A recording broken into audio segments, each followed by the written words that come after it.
Assalamualaikum warahmatullahi wabarakatuh. Baik, perkenalkan nama saya Fadil Arsyam Gultom dengan NIM 90500122056 dari kelas perbankan syariah. Di sini saya akan menjelaskan materi mengenai pelaksanaan proyek wakaf produktif. Untuk materi pertama mengenai definisi wakaf produktif, pengertian wakaf produktif secara pengaplikasinya adalah wakaf pokok barangnya digunakan untuk produksi dan hasilnya diberikan sesuai dengan tujuan wakaf.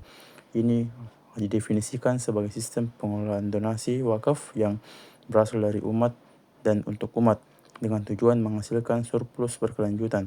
Wakaf dapat berupa benda bergerak seperti uang dan logam mulia atau benda tidak bergerak seperti tanah dan bangunan. Dan untuk materi selanjutnya itu studi kelayakan usaha. Studi kelayakan pada hakikatnya merupakan suatu pengkajian yang bersifat menyeluruh dan mencoba menyoroti segala aspek kelayakan proyek atau investasi, menilai proyek yang akan dikerjakan di masa mendatang.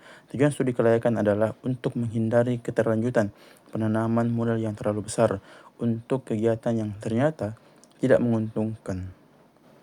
Kemudian untuk materi C yaitu model-model desain usaha. Ada beberapa contohnya seperti di bidang lahan, pertanian, perikanan, perhotelan, dan properti. Yang pertama itu wakaf lahan pertanian.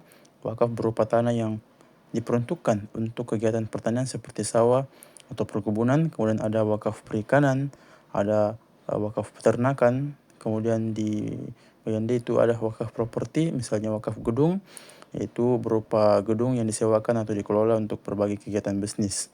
Kemudian yang kedua itu ada wakaf hotel. Wakaf berupa hotel yang dikelola secara profesional.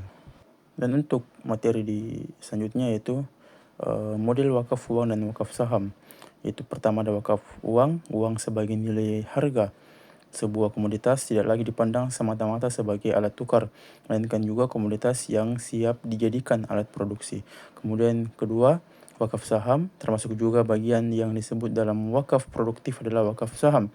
Saham sebagai barang bergerak yang juga dipandang mampu untuk menstimulus hasil-hasil yang dapat didedikasikan untuk kepentingan umat kebanyakan. Mungkin sekian materi dari saya membahas mengenai pelaksanaan proyek wakaf produktif. Wabillahi taufiq wal hidayah. Wassalamualaikum warahmatullahi wabarakatuh.